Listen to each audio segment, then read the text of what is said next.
Okay, so on today's episode of Reading the News, Google admits Gemini AI promotional video was fabricated. So a few days ago, Google released the promotional video for their AI platform called Gemini.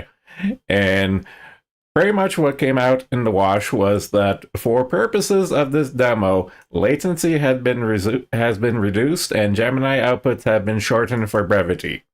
This is called lying. This is called false advertising. And I had a really good chuckle to see like the chart says, the video comes out. It's like Gemini is awesome, and then the news comes out that the video was faked and stuff, and suddenly it's just like woof, down it goes. Oh, it was so fun. I can't remember the name of that truck, but there was an electric transfer truck demo a few years ago and stuff, and it turned out to be one giant scam because they were rolling it downhill and stuff. And it's that level of dishonesty that I kind of see in this video and stuff. It's like this video was doctored, yes. So you're false advertising your service. I'm sure the Federal Trade Commission would love to see that. Oh god. Yeah, Nicola. That was the electric truck service. Yep.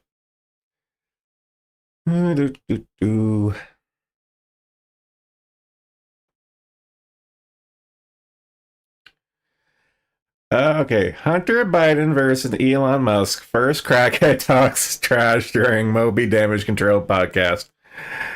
Uh,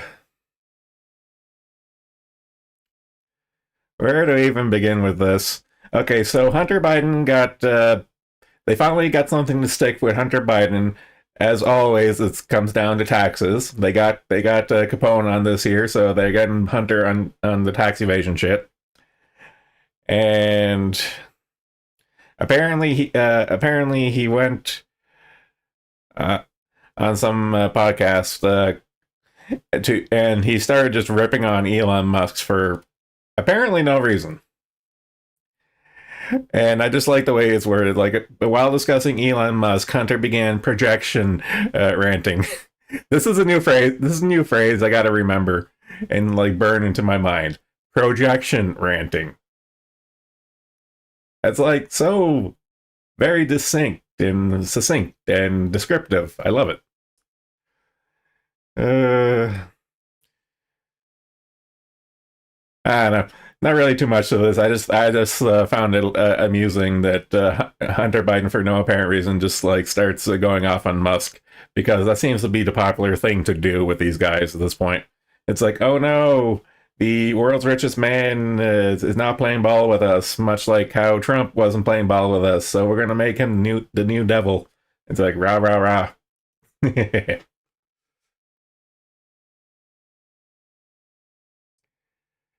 The first of many climate articles.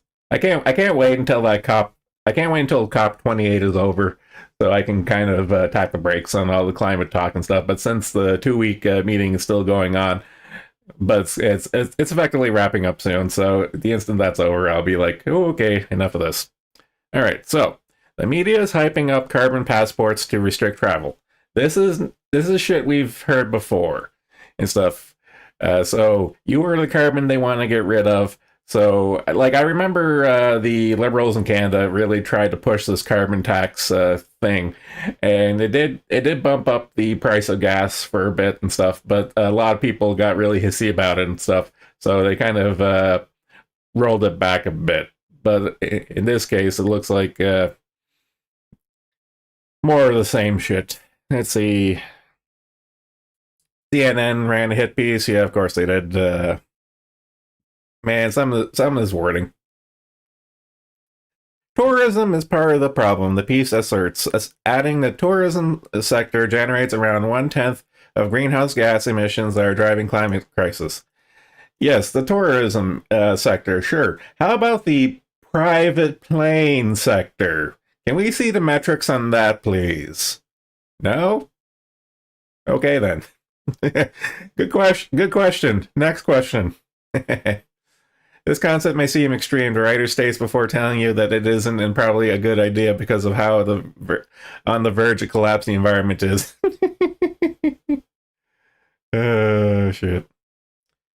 No, it's just more fear mongering and ways of for the powers that be to control you. Next.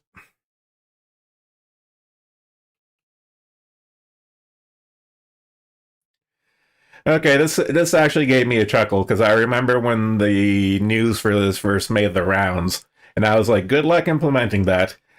So, White House delays implementing ban on menthol cigarettes until at least 2024.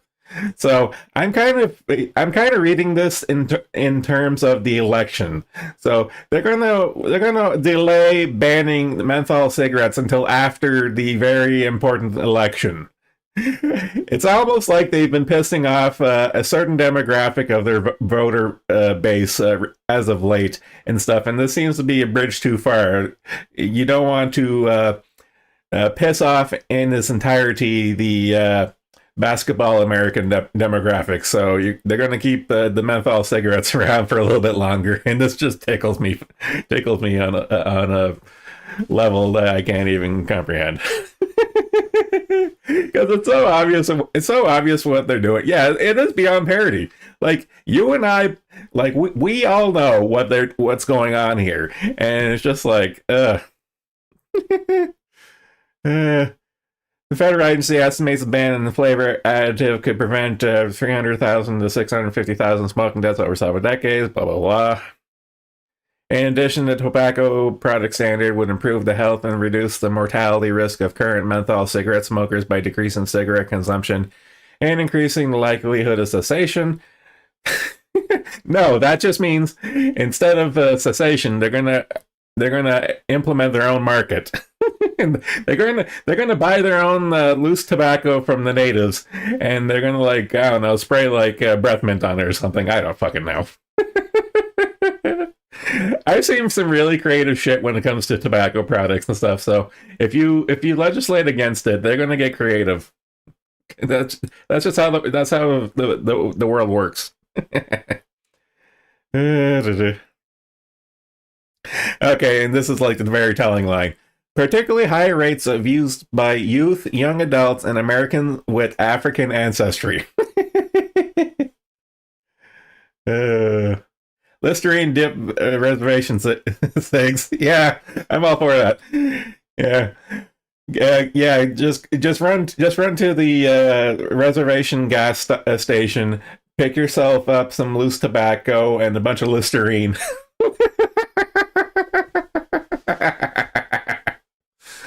Oh shit.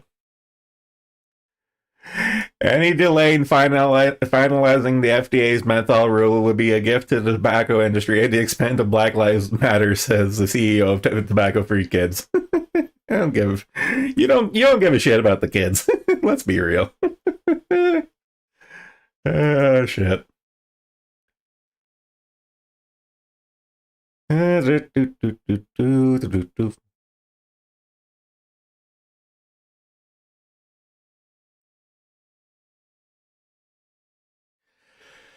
Okay.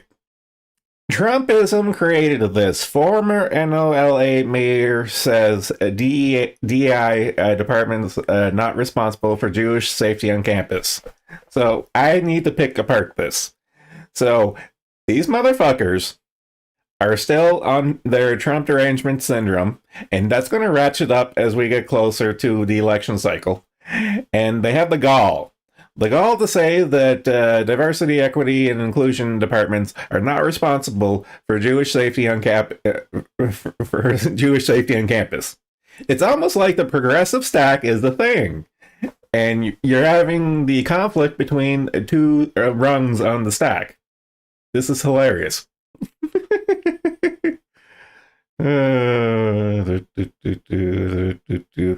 Yeah, it's just waffling a bunch in the interview and stuff, and just comes down to it's like Trump, Orange Man bad. Man, I don't know, shit we've heard before. I just found it amusing. uh,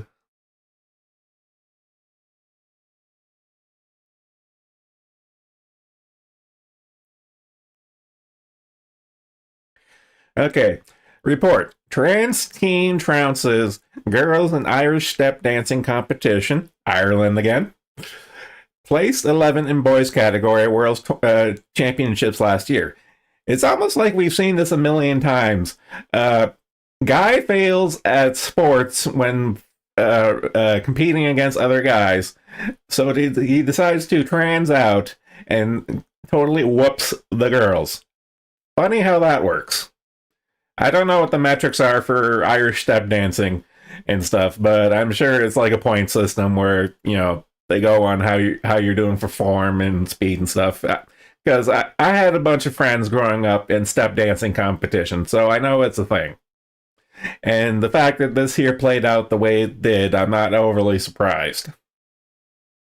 Because truth be told, step dancing, it's a lot more difficult than you think it is and stuff. Because you have to stand ramrod straight, and your feet have to be going like a mile a second. It's crazy. You need some really mad stamina for this shit. And plus, I'm uncoordinated as fuck, so every time I try to step dance, I usually end up breaking something. You have to get me really drunk to step dance. I know how to step dance, but I'm not fit enough for that. Yeah, and of course, all the girls who lost out in the competitions are throwing a shit fit over it, as they should, because, a boy competing against the girls is wrong. We've seen this a million times at this point. But this is just another straw on the camel's back, and that back can only take so much, is all I'm getting at.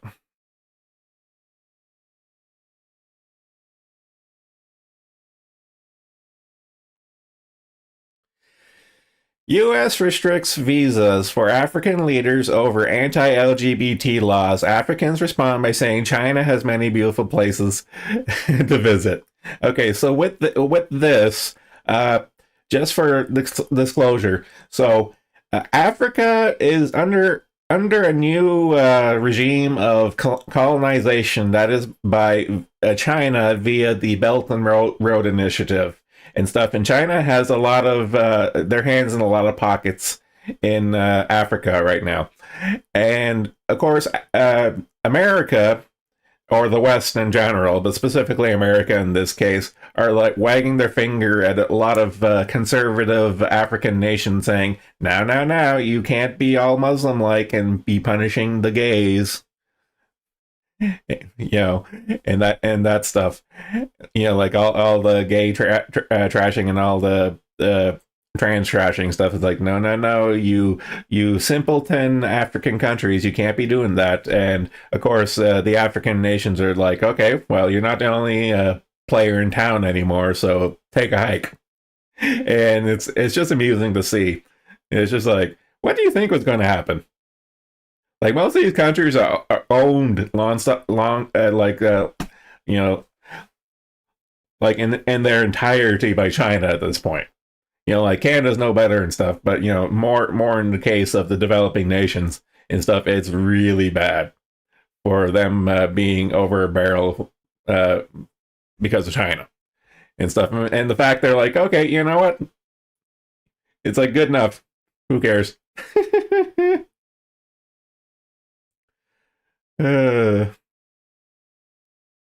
Town world is a thing.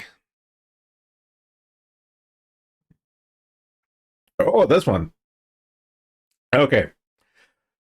Undercover video shows top Pornhub scriptwriter. I wasn't even aware that Pornhub had scriptwriters.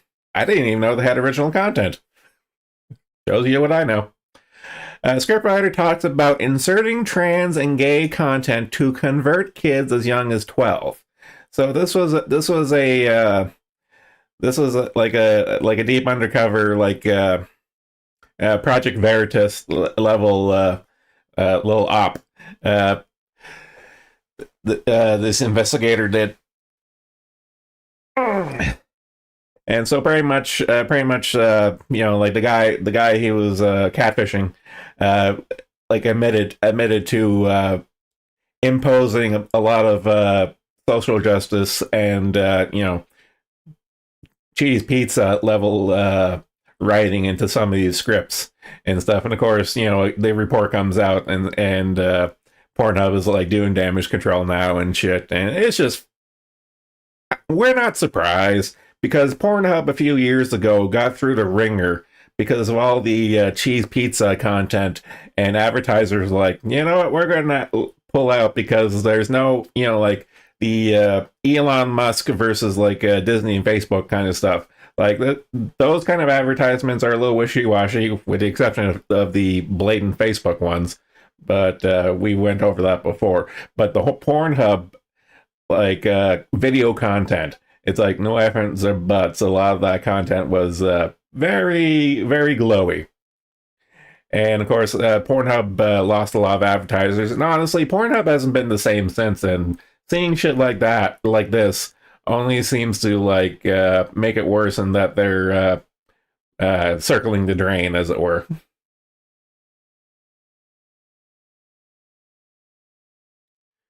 Do, do, do, do, do. Yeah, that's about it for that. I wasn't overly surprised to hear it, so moving on. Do, do, do, do, do. I think I mentioned this before, and I definitely remember Kirsty mentioning this, but it still needs repeating. Black woman arrested for attempting to burn down the birthplace of Martin Luther King Jr. Now, this fine, upstanding individual was literally pouring gasoline on like the porch of MLK's house. And a couple of people came by and saw what she was doing, and they called the cops and shit. And I have to question, like, I remember like the Boondocks making this joke of Martin Luther King coming back and seeing what has become of African Americans in the time since he's been gone and stuff. And that was a joke like years ago and stuff. But I do legitimately wonder what he would think of seeing the modern state of the American Negro. I'm sure he would have a few choice words for them, given shit like this. No gods, no master, and shit. And shit. It's like, yo, dog, they're taking our menthols. We got a riot. Fuck this shit. And again, also, you like MLK and modern standards and stuff. He'd probably be an Uncle Tom to these guys, and because like he was a Christian, like he was a Christian pastor, so it's just like they definitely would not like MLK nowadays. Same as Jesse Jackson and Sharpton. Yep. Hello, Big Taco. Okay, I've seen this for years at this point, but this kind of shit needs to be repeated. I imagine he'd be derided for being a moderator on Twitter. Yep, he would. Okay, pivoting from American politics at this point, China. Shadow Fleet tanker runs aground near Singapore. Well, okay, not China specifically. In this case, Venezuela, but it also applies to China. So, okay, there are sanctions left, right, and center around the world now. And here's the thing with sanctions. Unless you are enforcing those sanctions with violence, they don't really mean shit, because you'll just go around whatever sanction or barricade there is to trade. And in this case, Venezuela is still under sanctions, American sanctions, and like once Venezuela went to shit and all the oil majors pulled out, they lost all their refining capability, because everyone who knew anything got kicked out or left for very good reasons. But they still have a lot of crude reserves left, and they can caveman drill that shit. So there's a lot of shadow trade going on with oil tankers and stuff, and what Venezuela will do is they'll ship out the crude to a receptive country who will refine the oil and sell it back and forth and all that shit. But here's the thing: since it's all dicey and shit, they'll spoof where their transponders are. They won't tell authorities where they're at because they're skirting sanctions and stuff. So it's like that. It's like that boat scene from the Lord of War, where they'll change the name and change the flag and shit like that. But instead of running guns, you're running oil in this case. And but of course, since they're being very dodgy and sketchy with the shit and stuff, of course, shit goes straight out the window when it comes to safety and concerns and stuff. So like running aground, like if you hit like a reef or something and you got like Exxon Valdez Mark II kind of shit and stuff. So that's like an area for concern. But this shit happens all the time, and it's kind of sad to see. But that's just the way things are.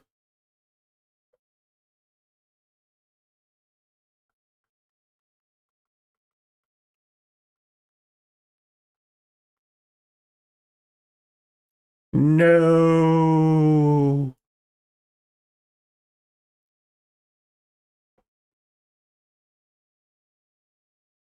Okay. Need to edit that link because I have the URL twice. Backspace, enter. Okay.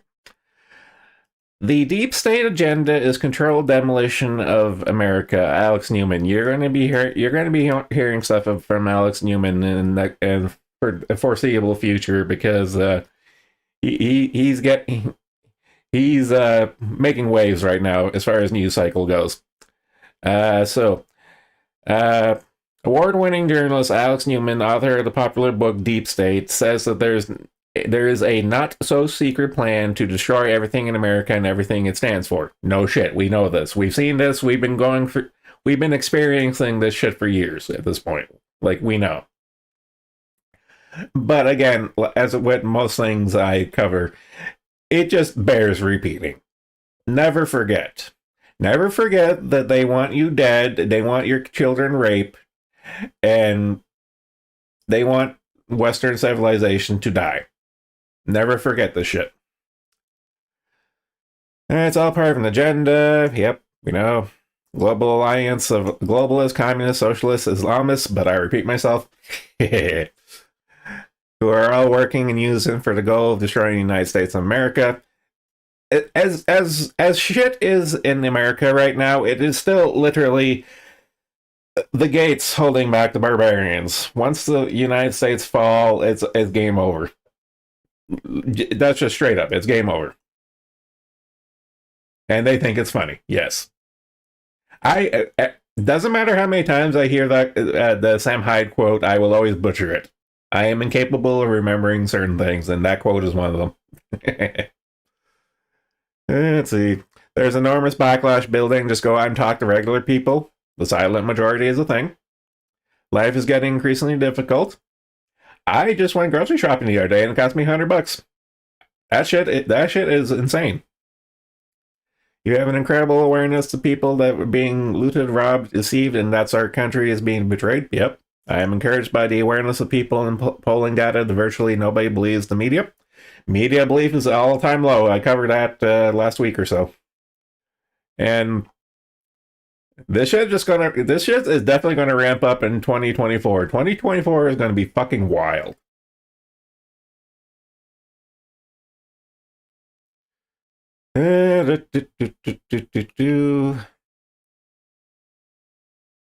Inflation is slowing, best economy ever.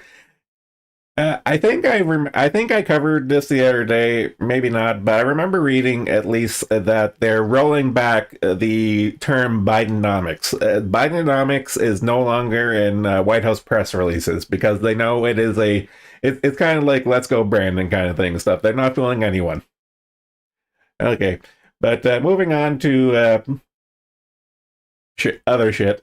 The Pentagon's rush to deploy AI-enabled weapons is going to kill us all. So the United Nations recently just sat down and they legislated a bunch of unenforceable AI legislation. But the Pentagon pretty much went, LOL, yeah, sure, we'll totally play ball, lol. And they're just going full balls out because here's the thing. Uh, even hypothetically, if America wasn't going to go balls out on militarization of artificial intelligence, someone else will, and that someone else being China. Let's be real, it is a thing, and it's coming, and it's going to suck. My usual go-to is that it's going to be fucking Terminator. However, I have a soft spot. As woke as some of the writing is, I have a soft spot for Horizon Zero Dawn. I want me my nanomachines, and I want the world's biosphere to go nom nom nom. I want shit to go real, and I want it to go real hard. Okay, let's not half-ass it. Let's have a Pharaoh swarm incident. Blah blah blah. Washington promotes responsible use in AI in warfare. Good luck with that. Humanity is about to cross a major threshold of profound importance when the decision over life and death is no longer taken by humans, but made on the basis of pre-programmed algorithms. This raises fundamental ethical issues. Yeah, the survival of our species is kind of an afterthought at this point. Let's just be honest. You just want mecha diners, don't you? No, no. As much as I want Mecha Godzilla or Gundams and shit like that, let's be real. At this point right now, we're just going to have remote drones. Either like flying drones, tank drones, or boat drones. Actually, we have all of these at this point right now. It's just going to be... Okay, here's the linchpin when it comes to artificial intelligence and military applications and stuff. We have automated drones in all fields right now. The turning point will be it being networked. That's going to be the issue. When all these systems are networked, and you get effectively this, if effectively you get the scene from Terminator 3, the shit as Terminator 3 was and stuff. The scene where they're at the I don't know, NORAD or wherever and stuff, and they flip the switch to turn on Skynet and stuff, and then all the systems network together and stuff, and then it goes haywire. That's what I'm personally worried about and stuff, is when it becomes networked and stuff, and you take humans out of the equation and stuff. They always say there's going to be a human kill switch. I am well aware of the failings of human technology and human safety systems and stuff.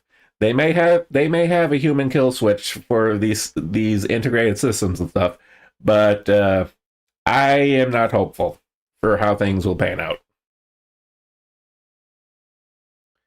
That Biotic Eye company went bankrupt. Their users are stuck with implants after the external batteries die. Yeah, it's shit like that there. If shit goes bad, it's be like, well, not our problem anymore. Proctor wants his mecha femboys, lol. Yeah. No. What Proctor wants, he wants robot chicken. He wants his literal robot chicken. That's what he wants.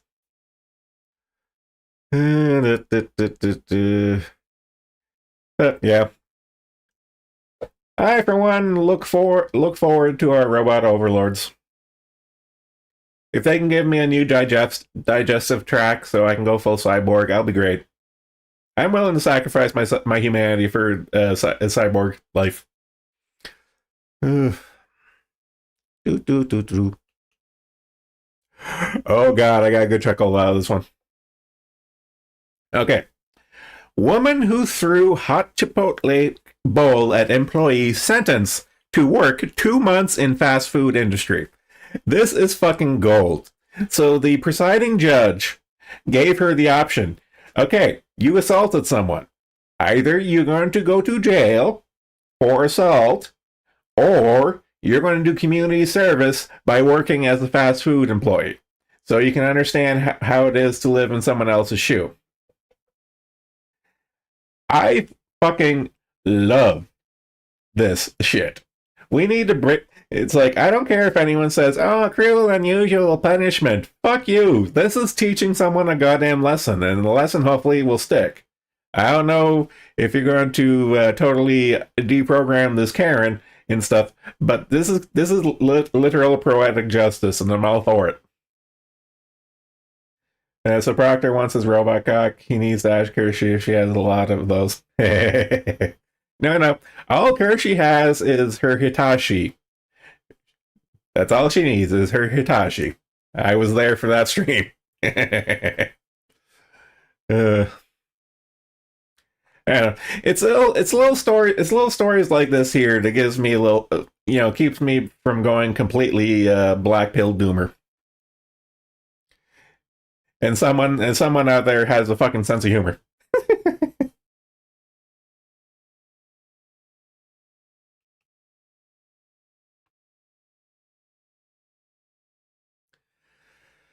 Let's see. We all have PTSD. Let's see. What's the context of this? Ooh, ooh. Okay, this is a long essay and stuff, but it's an essay worth reading. So pretty much, we all know that the lockdowns were a sham to control people. It was a trial run for like total global domination of people and stuff. And what's coming out in the wash because of lockdowns and stuff is people were not meant to be locked up in homes for months on end. And it's coming out that there is a metric fuck ton of psychological damage in the human psyche for a lot of people. And honestly, I'm not surprised at this. I when the lockdowns first started, I saw this coming. And as time goes on, history is bearing out our speculations at the time, because I'm sure a bunch of us were glued to the Wuhan coof thread on the farms and stuff, and it's really kind of scary and depressing to see how things have panned out, pretty much how we figured things would. Doom. Yes.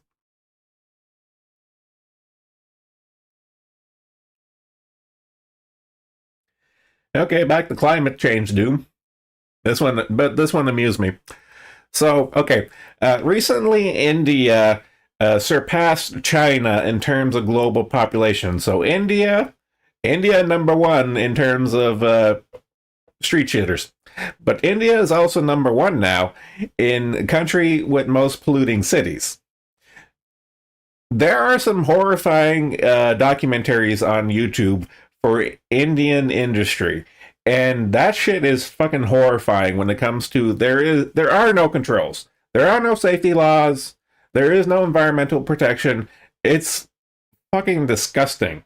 I mean, we joke about the street shitters, that's just on the human level, but I mean on the industrial scale, that's even that is inconceivably horrifying, of the air pollution, water pollution, just nastiness going on. India's going to the shitter. Yeah, pretty much.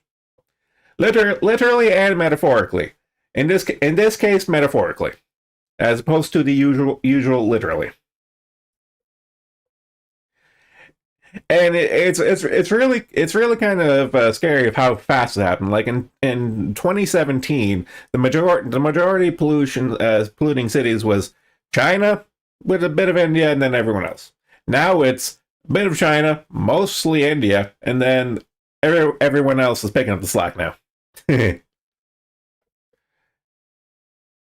like Beijing has effectively cleaned up its act, but just Beijing is only doing it to save face, because Okay, here's a little backstory with Beijing. Beijing before was polluted to all hell. But here's the kicker: Beijing was home to all the embassies, and embassies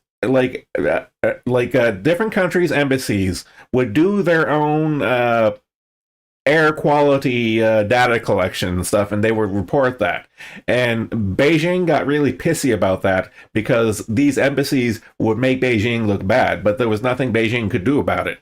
So Beijing being what it is, it's like, okay, these embassies and their air pollution reports are making us look bad. We have to clean shit up just for the sake of saving face and not actually doing it for the right reasons. But of course, on the other side, India don't give a fuck at this point. Holy shit. Delhi, I wouldn't want to be breathing in the wintertime. Oh, fuck.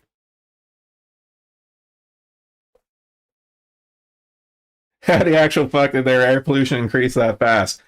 No, India for like the last decade or so has been on an absolute tear.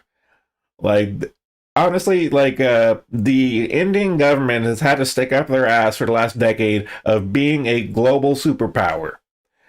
Like, I forget what the exact meme is, like world superpower by 2020 or something. But the fact that the date has come and gone doesn't really matter. They're still industrializing the shit out of India right now, and it's all full steam ahead when it comes to raping and pillaging their natural resources and industry. That's why it's just increased so much. And as I said, air pollution in Beijing has fallen in recent years, but that's only because they've cleaned up their act for the sake of saving face. Because they can't. China will fudge their own numbers and stuff, but when other countries report their numbers and stuff, there's no hiding it. India Superpower 2020. Yeah, that was the meme. Modi's pushing for India's industrialization. Yeah, that's what it comes down to. Yeah, he's pushing for India to be a superpower, and of course, the easy way for him to do that right now is up the industry, and they're paying the price for it. Oh boy.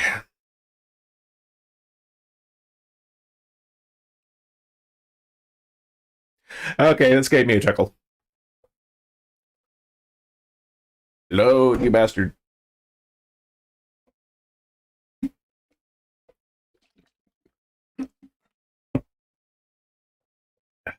Okay. NATO aspirant Sweden signs a deal to let U.S. military use all its bases.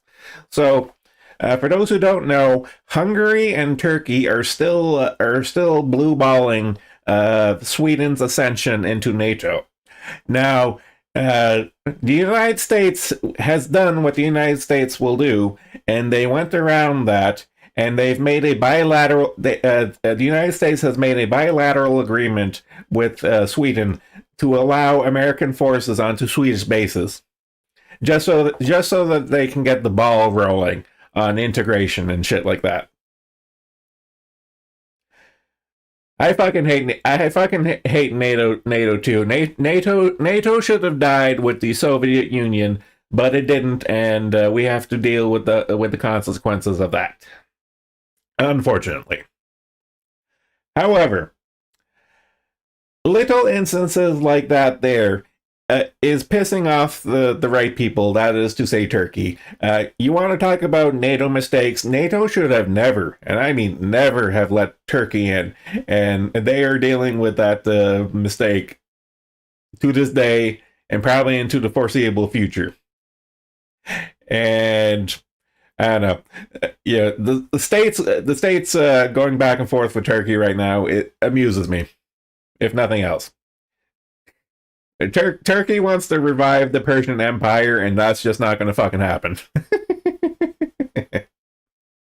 uh, Apply seamlessly before and after Sweden's ascension to NATO status of force agreement, yada yada yada. Yeah, pretty much what I just said. So yeah, so they're circumventing the NATO restrictions right now just by having a bilateral agreement between the two countries to integrate their forces. That's all. That's all. This comes to it.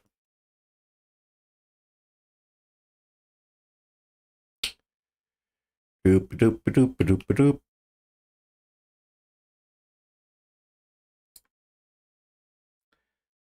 Child mask mandates have no clear benefits and cause harm, the British Medical Journal review finds. Oh yeah, and also Turkey's pro-Russia and stuff. Well, not only is Turkey pro-Russia, they're also they're continuing to do shit with the Aegean, specifically with Greece and stuff. So, Turkey's going to do what Turkey does. But moving on to the next one. So we kind of knew this. We've known this and stuff. So they they are finally rolling out the reality that we all know. That is, if you mask kids, specifically when they are in the phase of learning language. So if you mask kids during the critical development stage of language learning and stuff, of course you're going to fucking stunt their language growth. No fucking shit. You can't see the person talk and enunciate words. Of course they're going to have developmental disabilities from that. No shit. And on top of that shit, we know now that the mask mandates were, well, okay, we knew the mask mandates were just okay, you have to get used to being controlled, you fucking slaves. And we knew that the masks don't really do shit when it came to the health promises that were made by the powers that be. So you have two strikes against masks, hurting kids, both health wise and developmental wise, and it's just going over everything, and it comes down to costs, potentially language learning and communication issues, worse psychological well-being, and negative psychological effects with no benefits. So running the cost-benefit analysis of masking children, it's like, of course you don't. Duh.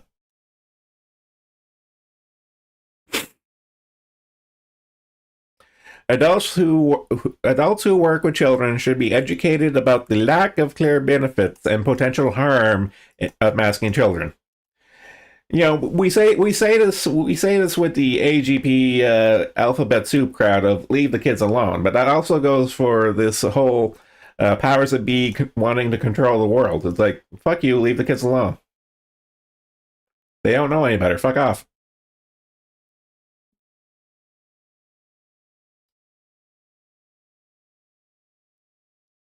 Also in Britain, I remember seeing Kershey cover this, but I still want to talk about it. Brits may be forced to take selfie before watching porn.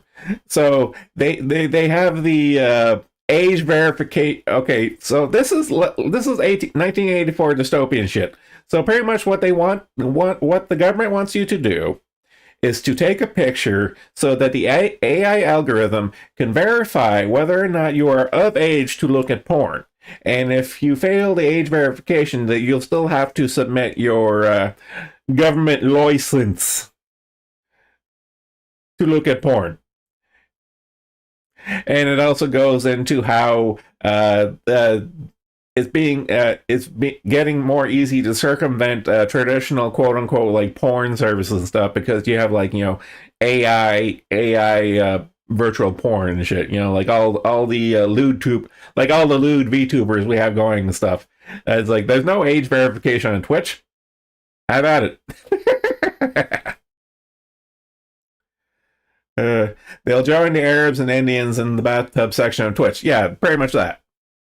It's like all the bathtub streams and all the, you have all the flesh hot tub streamers, and then you also have all the coom VTubers.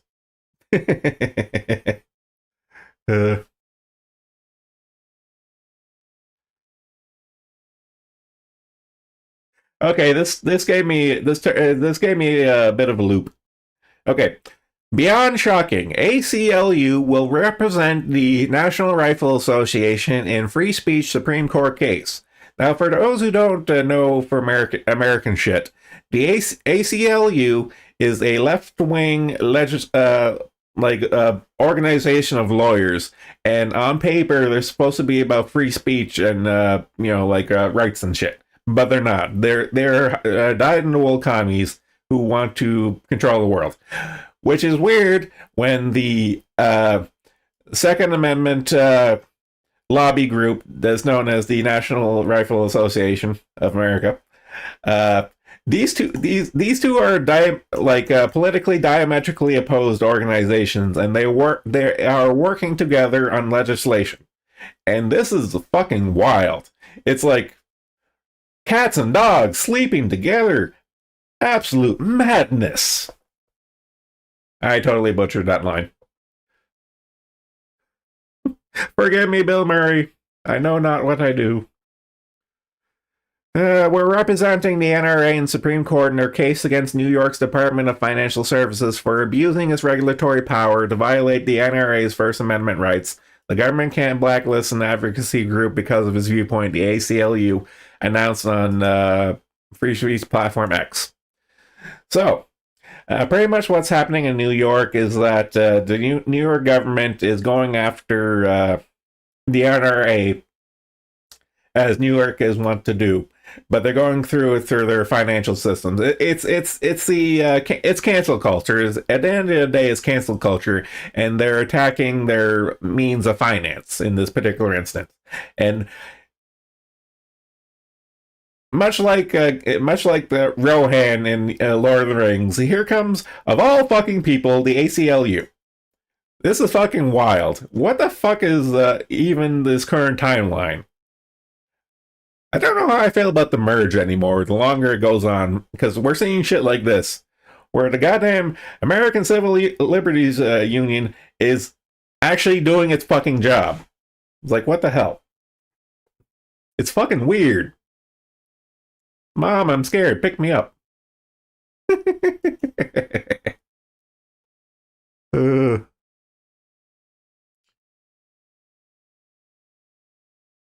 Yeah, pretty much. What the hell? Okay. Disney's Democratic political operative Bob Iger fully exposed after Musk spat Thacker. So blah blah blah blah blah. Okay, so this guy. So this guy is kind of reviewing the spat between Elon Musk and Disney right now. Specifically, Bob Iger, who is the CEO of Disney right now.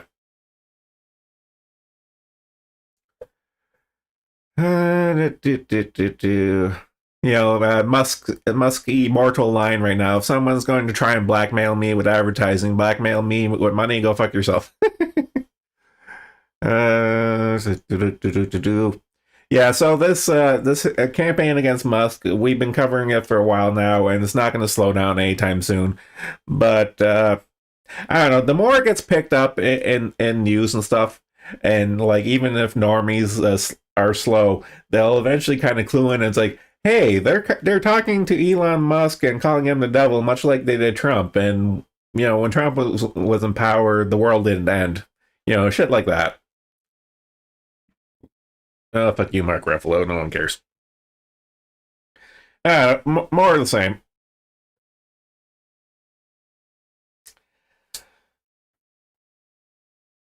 Hardly news that Bob Iger is a huge fagaloon is that, yeah, pretty much. Elon is pissing off the corpos and it's pretty based. I am hesitant to outright say based and stuff, but much like Trump, the antics of Elon Musk is entertaining. He is pissing off the right people, and that is entertaining. So I'll go that far.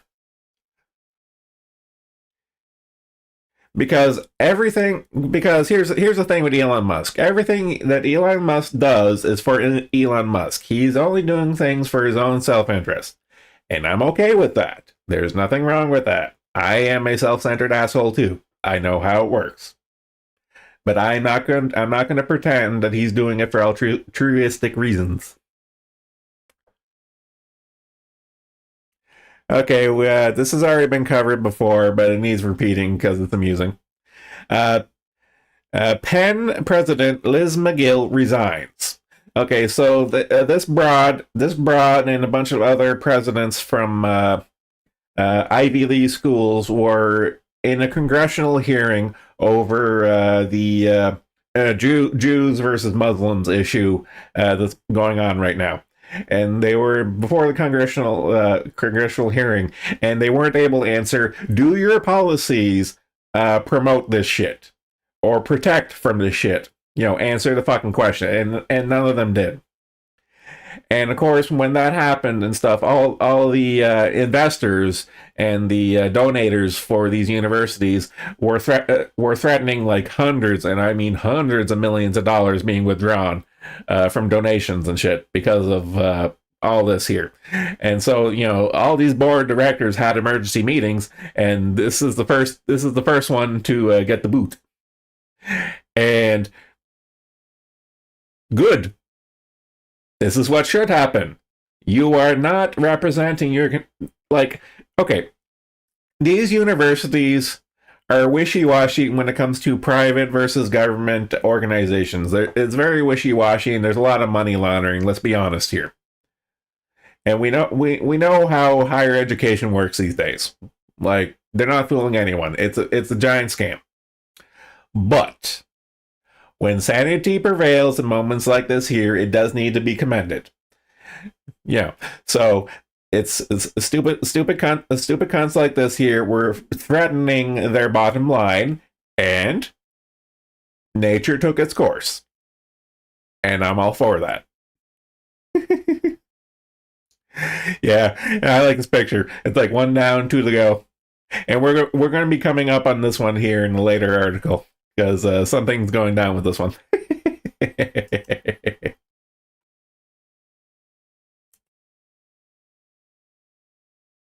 I was going to bring this up on Emprase's stream and stuff because of Science Talk, but I forgot about it. And this is with a heavy heart, I have to report that it's the end of an era as Popular Science magazine ends publication after 151 years. Okay? I grew up absolutely devouring this magazine every time I saw it in the doctor's office or the dentist's office. Like, I love Popular Science magazine growing up as a kid and stuff. But apparently the parent company of Popular Science has pretty much laid off everyone, and those who are still around are going to be repurposed their duties to do, I shit you not, online video content. So there's no longer going to be a Popular Science magazine. However, the brand is going to continue as a shell of its former self as video content on YouTube. This shit sucks. It's just like, Popular Science is dead, man. What's there more to say? It's like, it feels bad, man. I'm sad. I love Popular Science. It's like when National Geographic went woke. Go woke, go broke. And it's more shit like that. It's like, stop destroying the shit I love, man. It's like, goodbye, old friend. And it's like, I don't know. It sucks. Maybe we'll get a Popular Science VTuber. I don't know. I don't know if I have it in me to carry that mantle. I more or less. I do like laughing at Clown World and read the news and shoot the shit with people and stuff. But to be a dedicated science VTuber, I like to stay in my lane. It's like, if you have geology questions or you want to do a geology stream or talk about rocks, I'm your guy. But as far as the non-woke version of Bill Nye the Science Guy VTuber edition, that's not me.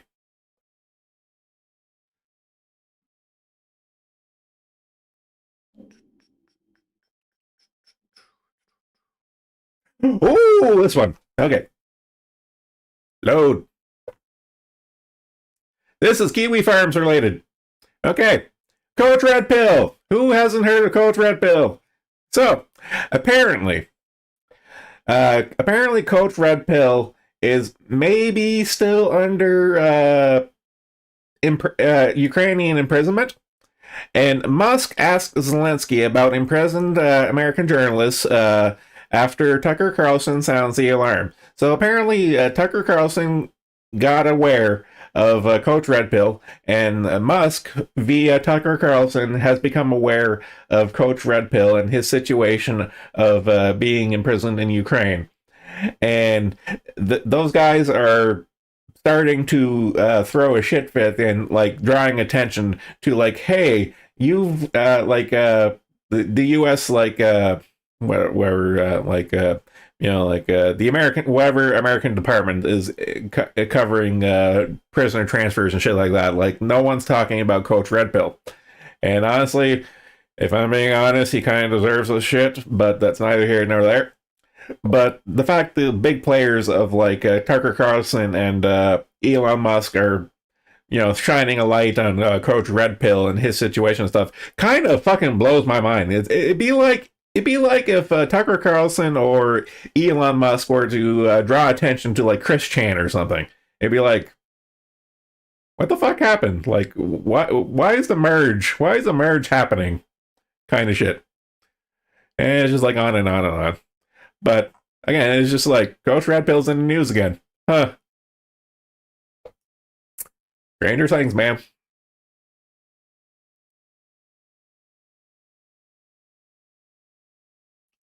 Speaking of Elon Musk, Kershey already covered this, but I do want to mention for a victory lap, the people have spoken. Elon Musk restores X account of Alex Jones after user poll.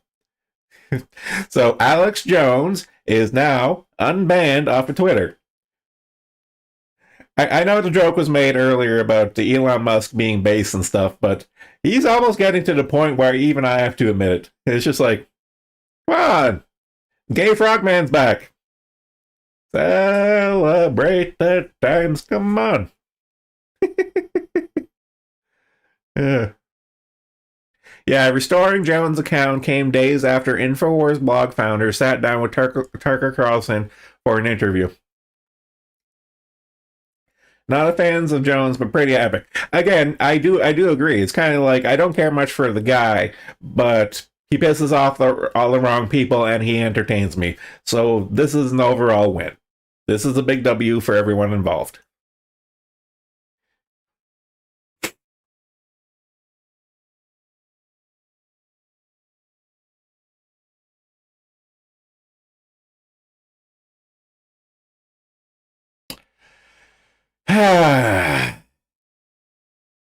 Al Gore. Inventor of the internet, Al Gore. I need a drink. I have serious beef with Al Gore. Okay. Al Gore warns, again, people having access to non-mainstream information threatens democracy. Al Gore says that people having access to information outside of mainstream media sources is a threat to democracy and social media algorithms ought to be banned. Goodness gracious, it's almost like the powers that be have realized that they have lost control of the narrative. Who could have foreseen this happening? Especially from the guy who quote-unquote invented the internet. This is fucking schadenfreude on the level that cannot even be comprehended by mere mortal minds. Fuck this guy. Fuck him with a barbed wire. He's the climate change propaganda guy. Yeah. Al Gore and John Kerry are the two big cheerleaders for the American zeitgeist when it comes to the climate change is bad, global warming is going to destroy us all. Yeah, it's this guy. He's one of them. Everything threatens democracy. Yeah, it's almost like if you overuse a certain word or phrase, it suddenly loses all meaning and every bit of strength it has behind it. I wonder where I've seen that before. Well, they don't want people to learn their shit. Yeah, no kidding.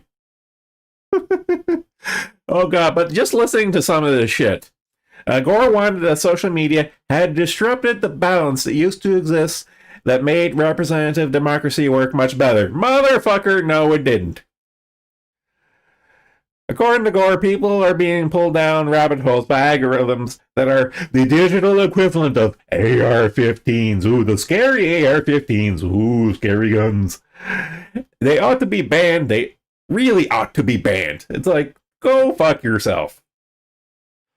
Gore claim it's an abuse of the public forum. No, you motherfucker, you are the abuse of the public forum because you are fucking trying everything in your power to destroy the public forum. Fuck you. What's weaponized is another form of AI, not artificial intelligence. Artificial insanity. I'm serious. Yes, yes, yes, yes, Grandpa. Okay, yeah, okay, let's get you to bed. Yeah, yeah, okay. Fuck this guy. Fuck him. Ugh. Oh God, I remembered to run my soundboard specifically for this article. Yeah, it worked to manage even a bit of gun grabbing as well, as they are wont to do. However, now we're going to talk about good old Uncle Joe. Biden wants to seize patents of pricey drugs and use government to make them cheaper.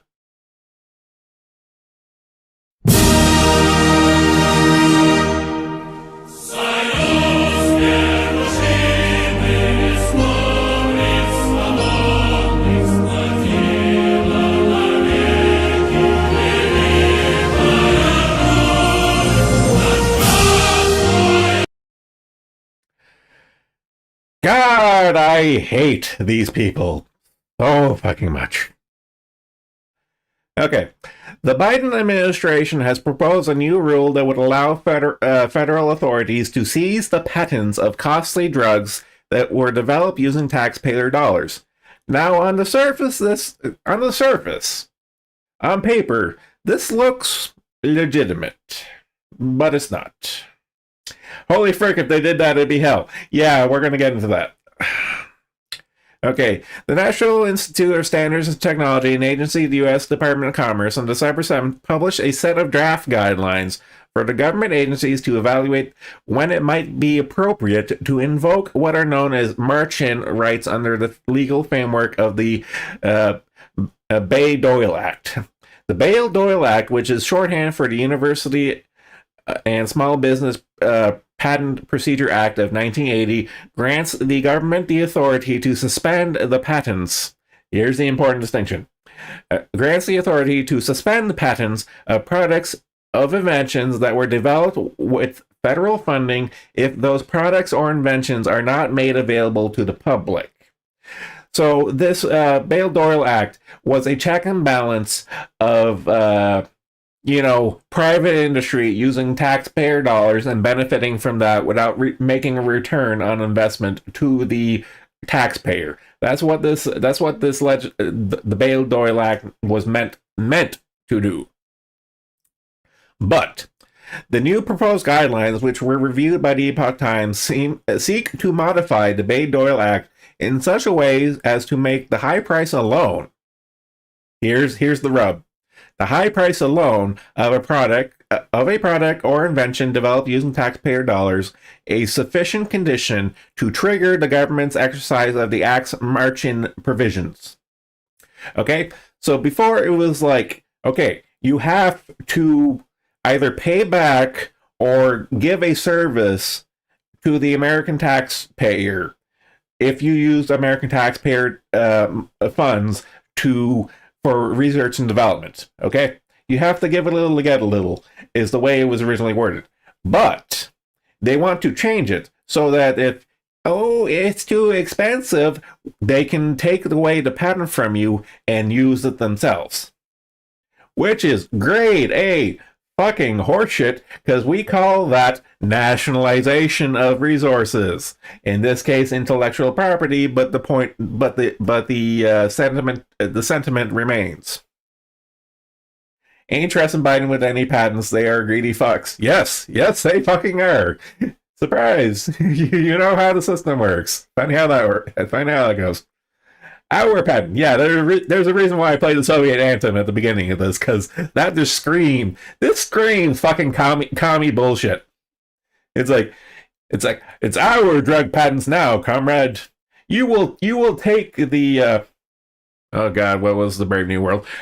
Soma. You will take the people's Soma, dear comrade. It's good for competition, it's good for the economy, the president said, and it's good for millions of Americans who can't afford medications. Funny how they fucking said that same goddamn shit with goddamn Obamacare, and we all know how that fucking turned out. Fuck these guys. What do the authors of the Bale-Doyle Act say? The authors of the Bale-Doyle Act, the late senators Birch Bay, Democrat India, and Robert Doyle, Republican Kansas, have publicly stated that the law they developed did not intend for the government to be able to set price of products. Okay? It was so that these here private companies wouldn't take public funds and effectively embezzle them. That was the whole point of this fucking act and stuff. And they were very clear on this. Like, this isn't the first time I've heard of the Bale-Doyle Act, because the Bale-Doyle Act is one of those cornerstones of modern American politics and stuff. This is like the intellectual property equivalent of Roe v. Wade and stuff. This shit is, or like Section 230. The Section 230 for Josh and stuff. Like, the Bale-Doyle Act is really fucking important. And you don't like, this is like one of those unicorn incidents of the government doing the right thing and actually succeeding in doing the right thing, and they want to fuck with that. That's what these fuckers want to do. They want to fuck with a good thing. Ugh. The law we pass is about encouraging a partnership that spurs advances to help Americans. Yes. It's like, yes, use American tax dollars for research and development and making sure that the American taxpayers are benefiting from that research and development. Yes. This makes sense. I'm on board with this. As the act originally was intended for, I'm on board with it. If you take the patents from people, the people just stop doing research and development. Exactly. Like, I've been on this, like, I'm on my high horse right now, specifically because this is literally the same thing as me ragging on Norway or Venezuela or any other country that nationalizes either mineral rights or oil and gas and stuff. The instant you nationalize an industry or anything for that matter and stuff, the instant you nationalize something, that totally and utterly destroys, it kills, it buries like 12 feet deep any incentive for development. Like economic development, like proper economics, dies because of shit like this. This is shit like this here. It's like, seize the means of production. It's like, yes. And we all know how communism works. Oh, right, it doesn't. Fuck these people. God damn it.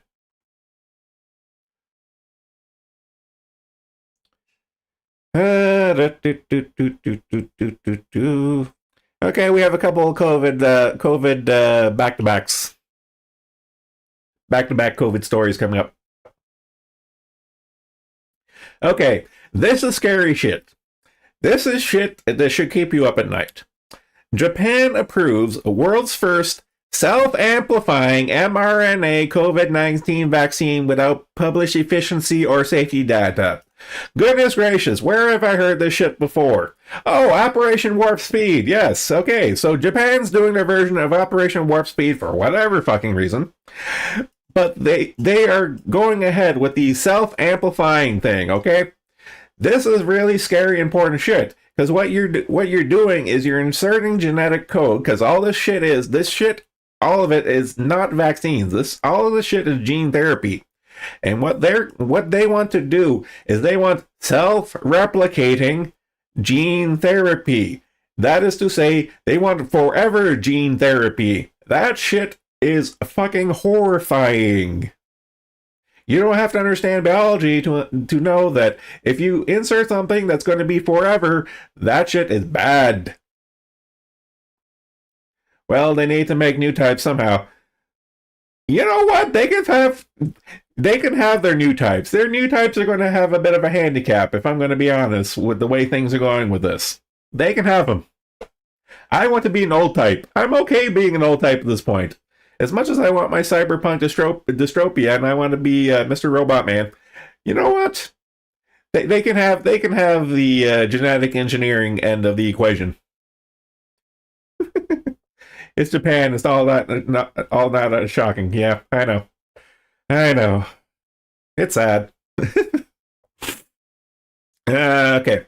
The mRNA vaccine is designed to self-amplify when delivered into cells, which generates a strong immune response and the potential for extended duration of protection. No. See, the mRNA vaccine was approved in Japan despite only testing it on 800 people, no control group, and only checking antibody levels, not infection rates. Medicine regulation died with COVID. Yes, it did. The medical profession and any veracity that it had before died in 2020. And it looks like Japan right now wants to piss on the grave. Leave it to the Japanese to piss on the grave of medical science. Way to go, guys.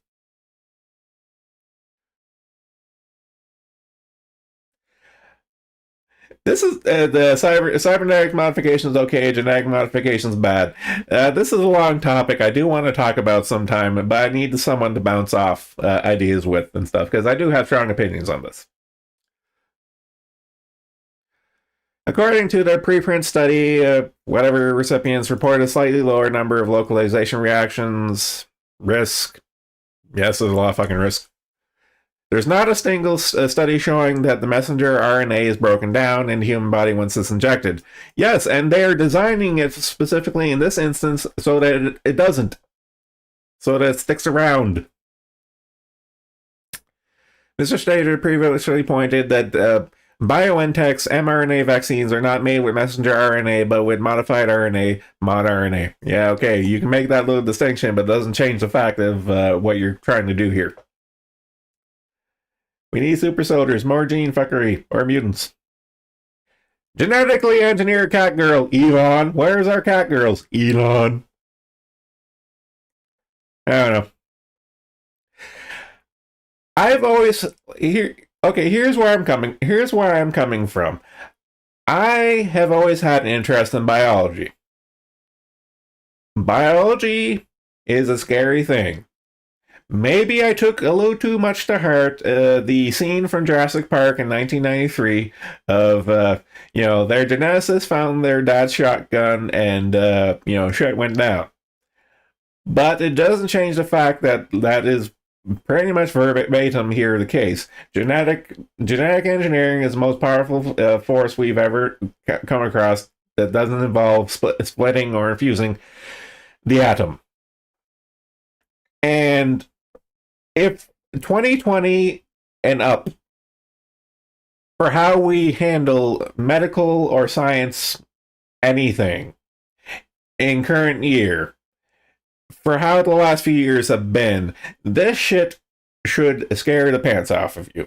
Because we know we are not able to manage this shit.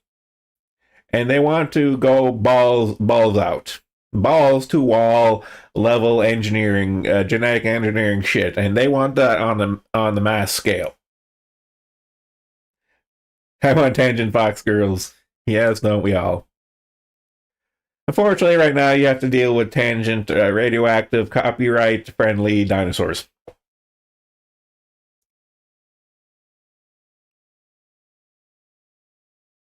All right, next one. FDA system unable to identify risk of heart inflammation after COVID-19 vaccination agency. Now, there's a little more to this. Now, pretty much, the U.S. Food and Drug Administration could not provide information on a confirmed side effect of the Pfizer COVID-19 vaccine, according to a newly disclosed document. So I've been seeing a lot of instances of this here of like, okay, someone makes a legal request for like a Freedom Information Act request kind of shit. And you go to these organizations like, okay, I want this information. And then suddenly it's like, oh, we can't find this information. Whoopsie doodle. We don't know what could have happened. It's a mystery to everyone. Let's see. Assessing whether people who suffered from the myocarditis, in this case, post-vaccination myocarditis or heart inflammation, assessing whether people who suffer from the condition have had recovered and followed them long term was also not feasible because the program's data sources, and I quote, do not have sufficient longitudinal data on patients. It's like, motherfucker, a lot of this shit is self-reporting. Like the VERS system is self-reporting for like instances of vaccine injuries and medical injuries and stuff. It's like it's not that you don't have the information. Like the information's there. You just don't want to report it because it makes you look bad. No fucking shit.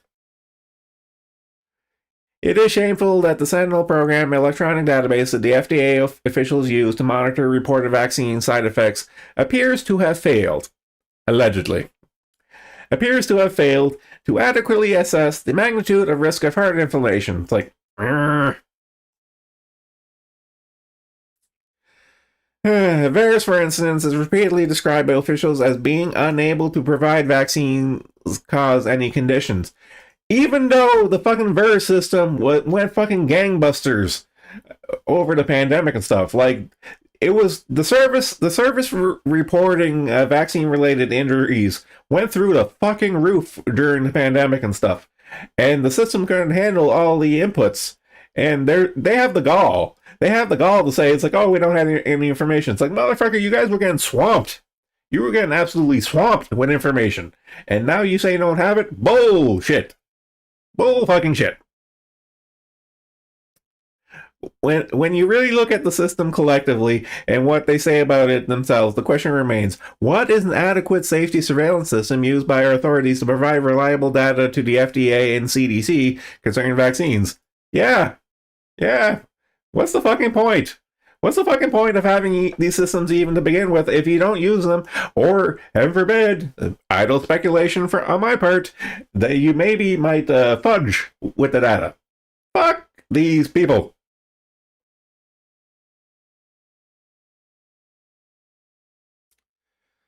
Oh yeah, and we're just continuing on the COVID gravy train. Some COVID vaccines produce unintended immune response. Who could have foreseen this? And recipients study, according to a study. Researchers in a landmark new study have discovered a sequence within the Pfizer mRNA vaccine that produces an unintended immune response in the body, which experts are calling a massive developmental and regulatory failure. Huh. It's almost like you guys rushed this to market, sold it under false pretenses, and had the government legislate that people can sue you for being a fuck-up, and lo and behold, we are finding out that you are a fuck-up. Who could have foreseen this shit? The cellular machinery that reads mRNA slips when confronted with a repeat of a chemical modification commonly found in our mRNA therapeutics. Hey, they're calling it gene therapy, not vaccines in this instance. That's fucking heresy.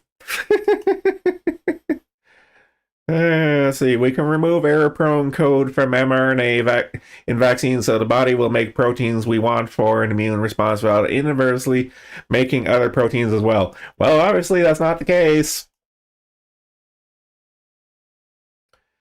Manufacturers should provide details of unexpected open reading frames. In this case, like I don't know. Yeah, so pretty much like, and like it's like, oh, there should be warning labels on this shit. Well, yeah, if you're gonna have experimental gene therapy, of course there's gonna be fucking things going wrong. Ugh. Because the product is distributed throughout the body, this happens everywhere. Yep. 3 major cases of COVID-19 vaccines are mRNA vector and protein subunit vaccines, and it's just, waffling of what these gene therapies were and breaking them down. But it's just like, I'm not surprised. You shouldn't be surprised. It's just infuriating. It really is. It's just infuriating to see the shit. It's like, oh, whoopsie doodle, who? And it's like, whoopsie doodle, our bad. And it's like, no, no, no, you're not gonna, we're not gonna let you walk past this. No, fuck you, fuck you. Ugh.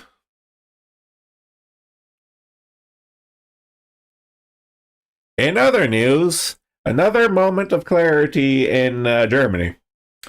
Get tough on immigration or risk radicals taking charge, warns Merkel's former health minister of all people. Germany is facing an unprecedented influx of illegal immigration from predominantly Islamic nations that hate Western culture, and mainstream parties must solve the problems before. Here's the key phrase: must solve the problem before voters trust more radical groups to take control. A former German minister has warned. Now, who are these radical groups? Well, at the end of the day, the radical group he's referring to is ADF. You know, or AFD, or yeah, AFD. He's referring to AFD. So the powers that be in Germany right now are getting kind of scared in that, oh, the AFD is increasing in the polls and getting more seats in the government and stuff, and this is going to hurt our bottom line and stuff because they have a fucking point. No shit, close the fucking border, you fucking twats. So of course, if you don't close down the border and crack down on all these migrants who are making ghettos and like enclaves and shit, and like the massive rape cases and all the crime and yada yada yada. We've been saying this for years at this point. But it's hurting your bottom line when the quote unquote far right party suddenly becomes very popular for some mysterious reason. Who could have foreseen this?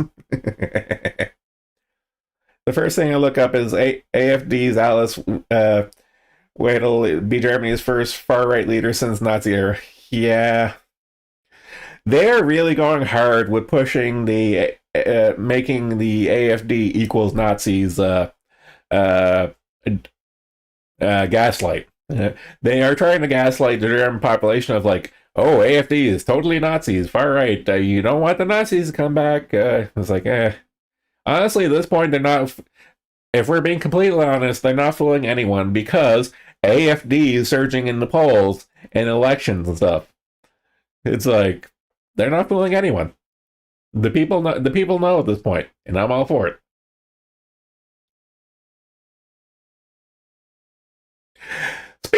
Speaking of mass migrations and immigration and all that shit.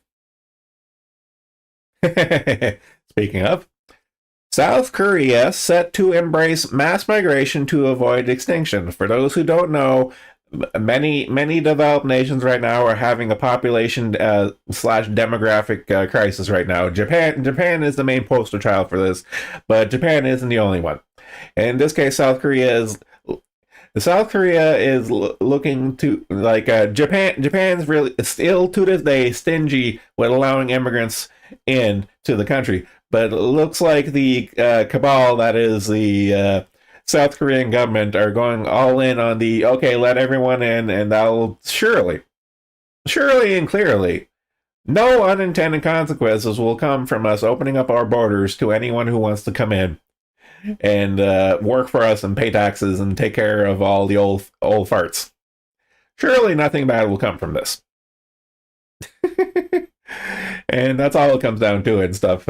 So look forward in the next few years of crime statistics to suddenly and magically, for no apparent reason, to skyrocket in South Korea. I wonder. Okay, here's a food for thought. Will all these immigrants to South Korea be subjected to the mandatory military service? I'm curious. Will they be subjected to mandatory military service if they want to work and live in South Korea? I want to know this. Truly worse Korea. History repeats itself once again. Yeah, that seems to be an ongoing theme these days, isn't it? Only for citizens, I suppose. You say that. You say that, but who knows?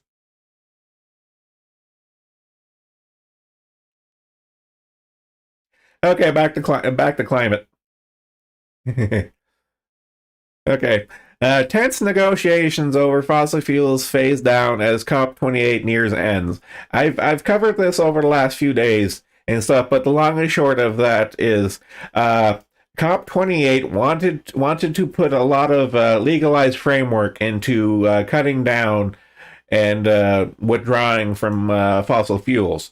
But here's the kicker: the big dick in this conference is the little party known as the Saudi Arabia. You might have heard of Saudi Arabia. They are known for one thing and one thing only, and that is lots and lots of fossil fuels. And they have, and the the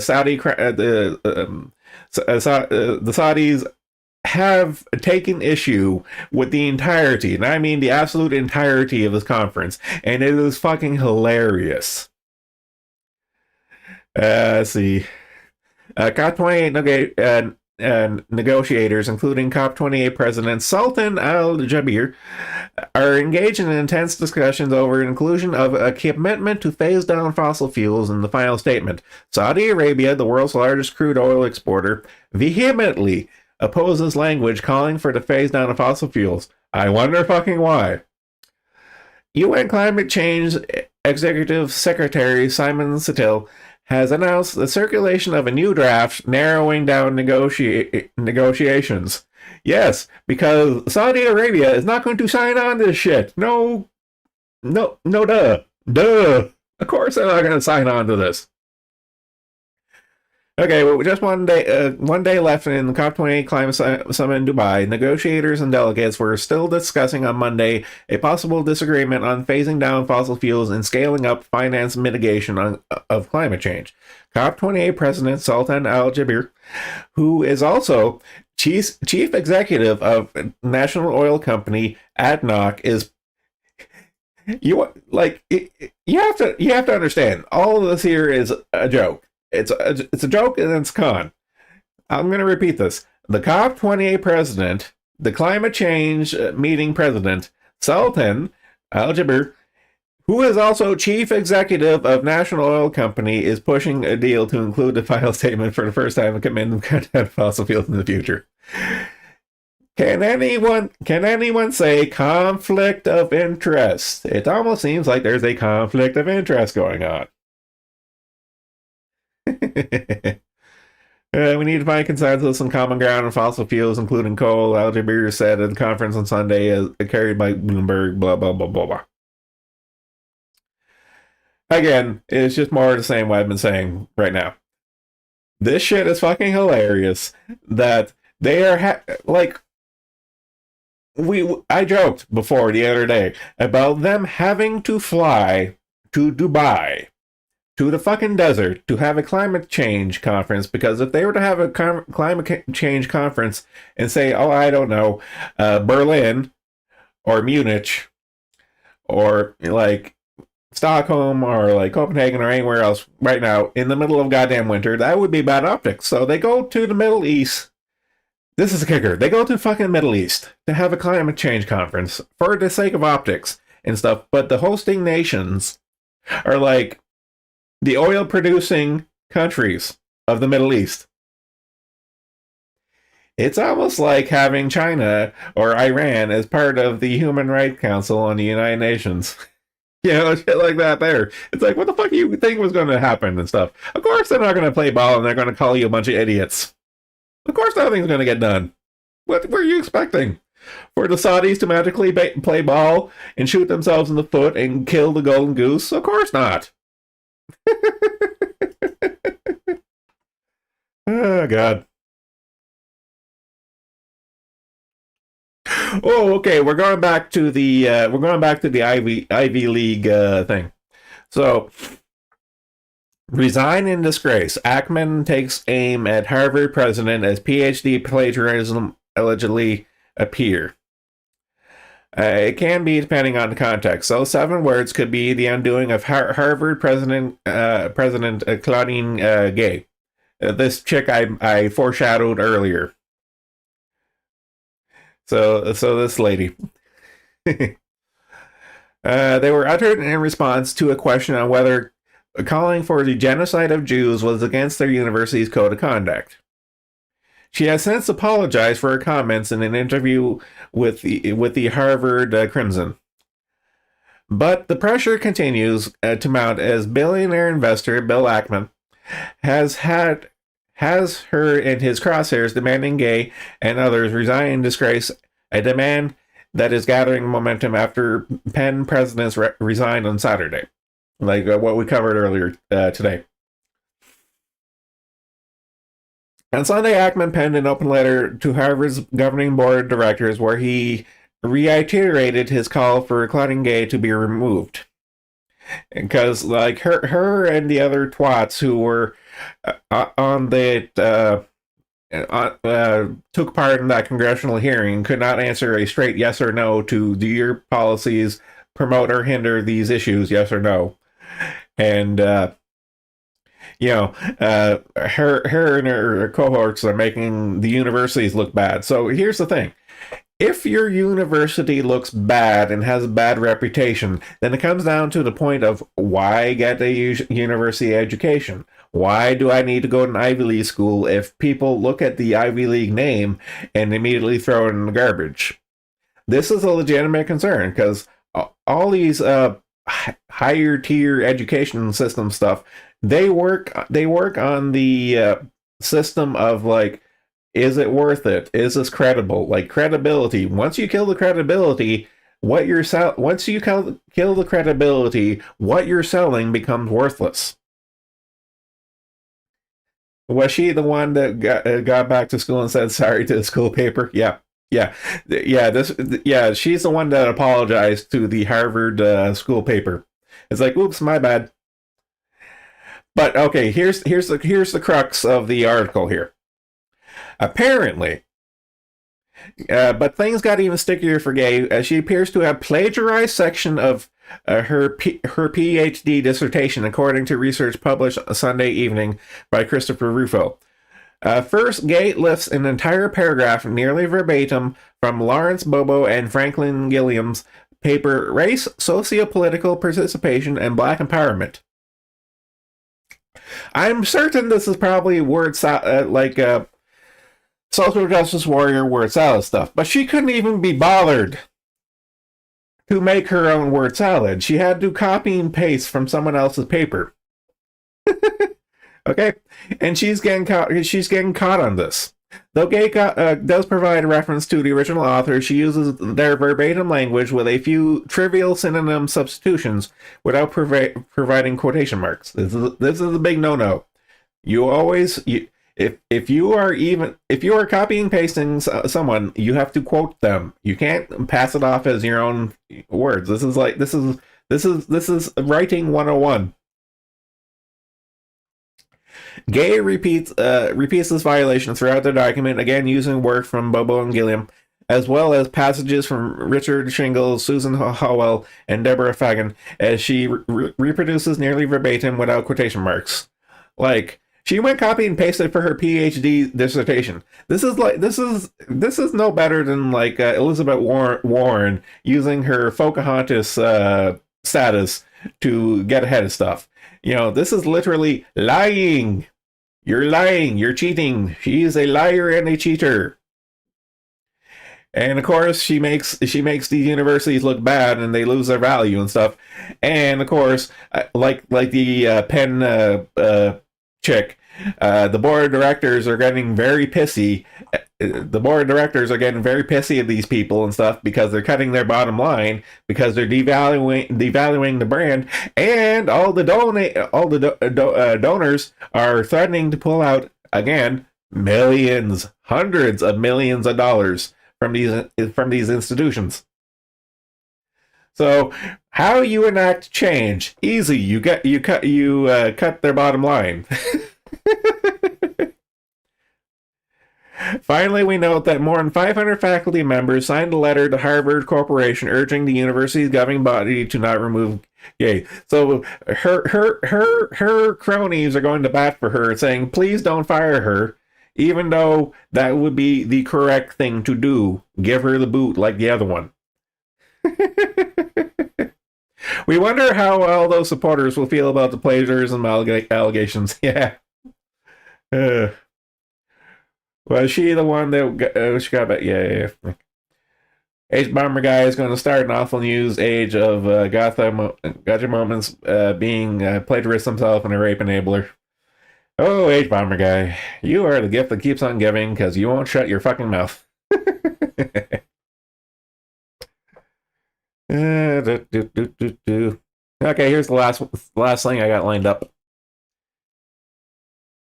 It's kind of a rehash of the oil price article I did before, but UN climate Karens melt down. I just love the wording of this. UN climate Karens melt down after COP28 summit ditches fossil fuel phase out language.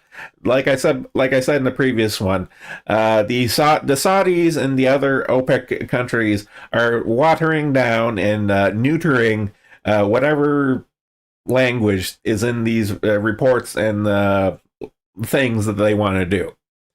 You know, the big oil barons are slapping their big oil baron dicks on the table and saying, look, honey, look, sweetie, this is the men are talking and this is how things are going to go down.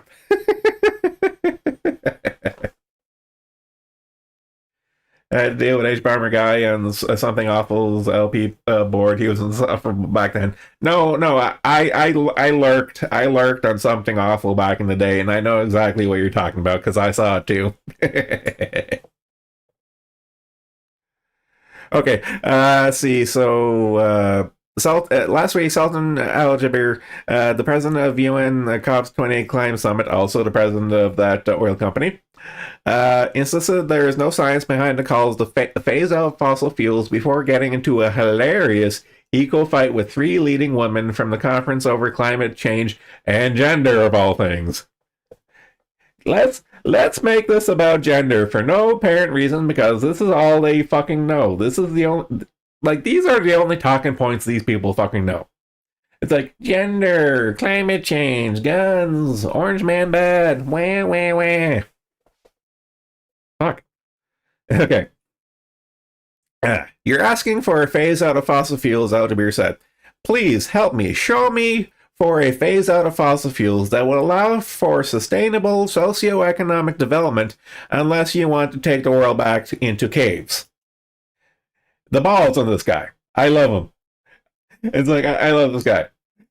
It's just like, okay, it's like, okay, sweetie, let's go for all this climate change stuff. Okay, if we implement this stuff, will this affect our quality of life? Yes? Then no one's going to sign off on it. Most certainly not the Middle Eastern countries are supplying the fuel for this shit.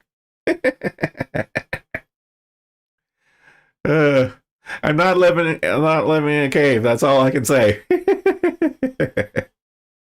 The remarks from Aljaber draw criticism from scientists and are in contrast with the view of Antonio Guterres, the Secretary General of the United Nations, who said at the climate summit on Friday, and I quote, "The science is clear.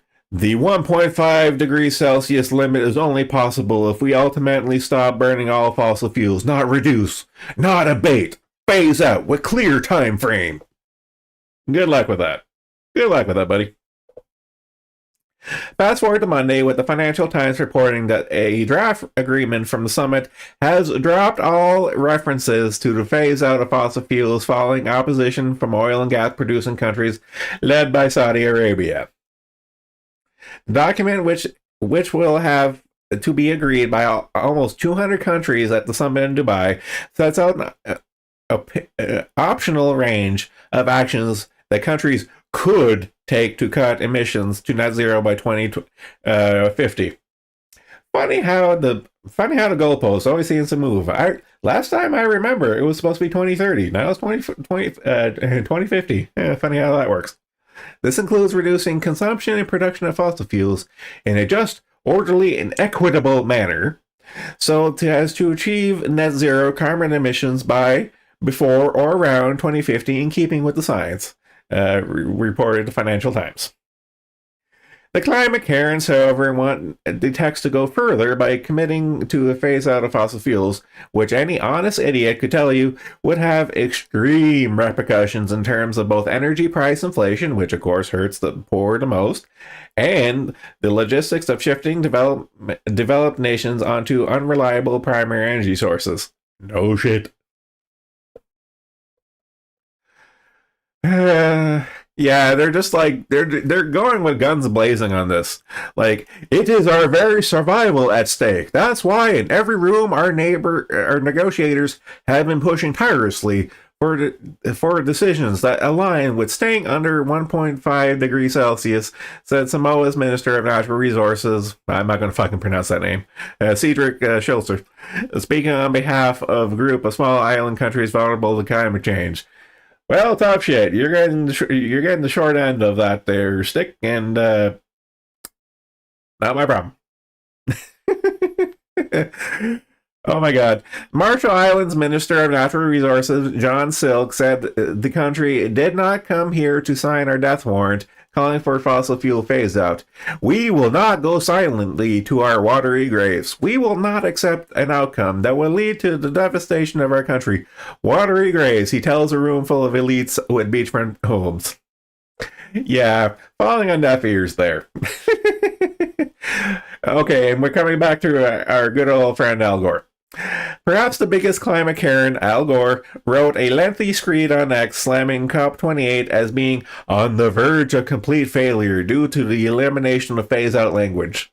COP28 is now on the verge of complete failure. The world desperately needs to phase out fossil fuels as quickly as possible, but the ubiquitous draft reads as OPEC dictates it word for word and is even worse, he says, than many have feared. Of the petrostates by the petrostates. Yes, maybe not have the goddamn conference in the petrostates.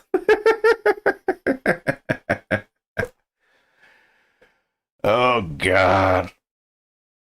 Ugh. Again, like, all these conferences and all the stupid talk is not enforceable. It's guidelines at best and huffing farts at work, None of this matters. None of this means anything. Nothing will come from this and stuff. But it is funny to read and funny to laugh at the powers that be. Here's the kicker. Here's the kicker that tickles my fancy. The powers that be are having slap fights with each other, and it's fucking hilarious. All the climate Karens move their climate conference to goddamn Dubai. And it's being hosted by the Saudis. And they want the Saudis to play ball, to shoot themselves in the foot and kill their golden goose. You have to laugh, because it's so fucking stupid. It is so fucking stupid. I love it. You can, yeah, it's like you can ask for a match made in hell.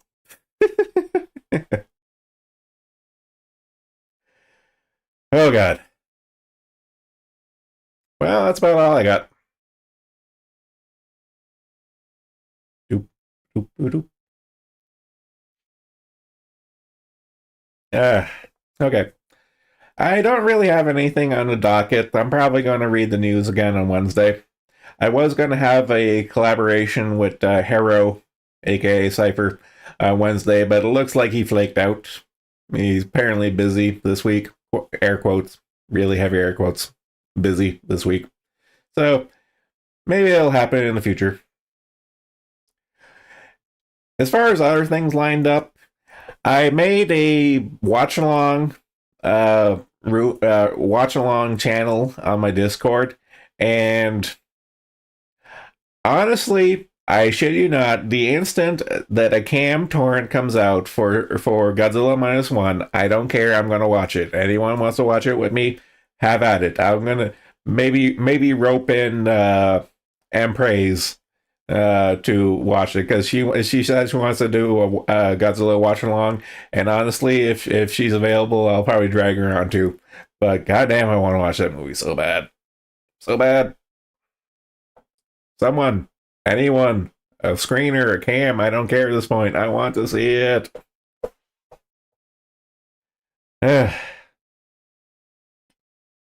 Okay.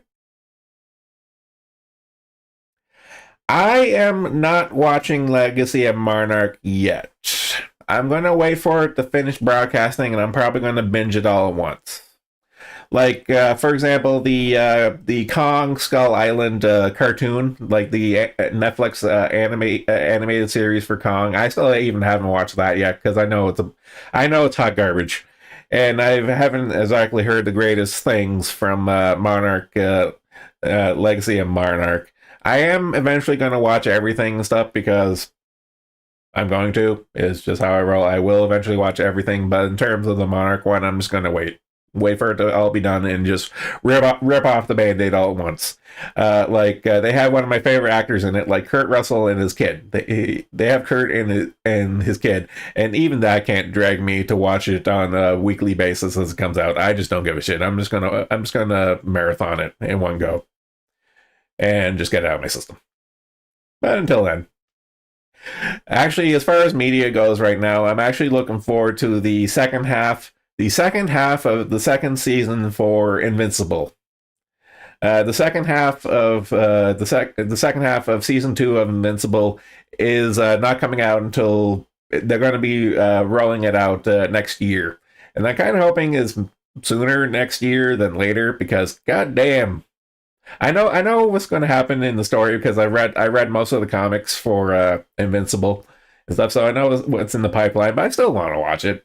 Even with all the ESG and DEI and with all the race bending and woke shit they've inputted into Invincible, it's still a good show. As much as they take the boots to it and stuff, I still like it. So I'm looking forward to that. Uh, yeah, that's about all I got. I'm running out of steam and I want to go make lunch because I'm getting hungry. Okay, so thanks for coming. Thanks for coming, everyone. I hope everyone had a good time. Take her easy, and I'll catch you guys later. Peace.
Before I forget, Proctor and Murray are doing a stream tonight on Murray's Solid State podcast. I'll probably watch that tonight with you guys. So probably see you there later.